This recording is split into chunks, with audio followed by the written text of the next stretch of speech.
The disaster in Chernobyl was like all around. It just all the radioactive material just got around with the wind, got to Ukraine, like incredible radius.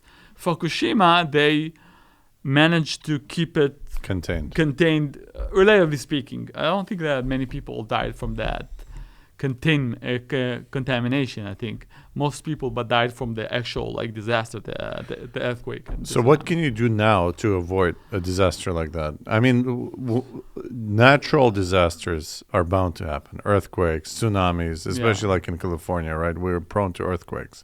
Yeah, so California doesn't have too many reactors. They have like 2 currently working reactors. But like, why can't you design it in such a way where it's not there's no opportunity for this disaster to happen?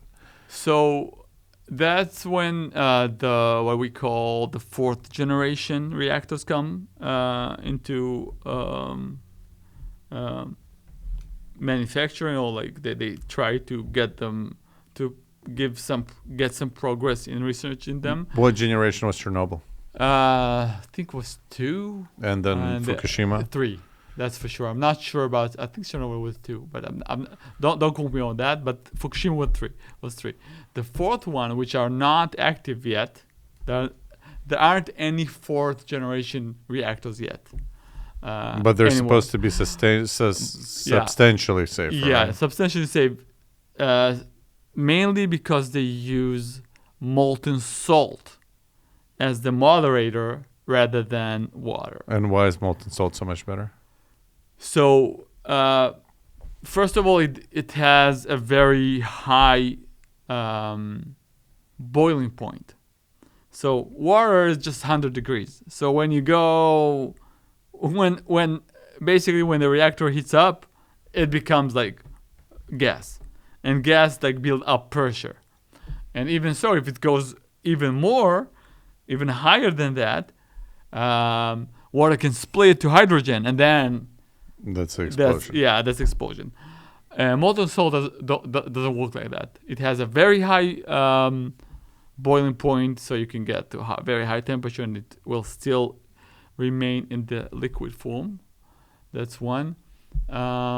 Second of all, the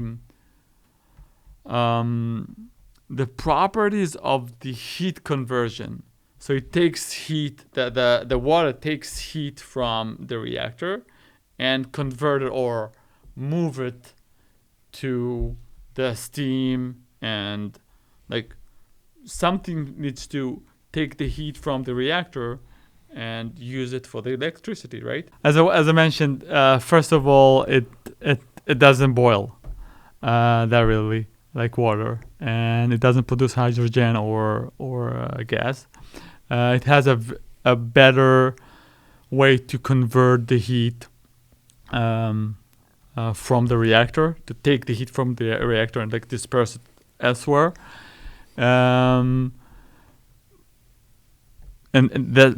that's why so and then when something happened to it, if there's a fail in the molten salt, it just precipitates a solid and not like make And how come the generation 3 and 2 did not use molten salt? Is it just a new discovery? Yeah, it's a new, not discovery, it's a new development. Yeah, molten salt has been increasingly researched, not only for reactors, for a lot of other stuff that I've been doing myself over the years, in a lot of like other fields of science, such as extraction oxygen from lunar soil and stuff like that, which is kind of exciting.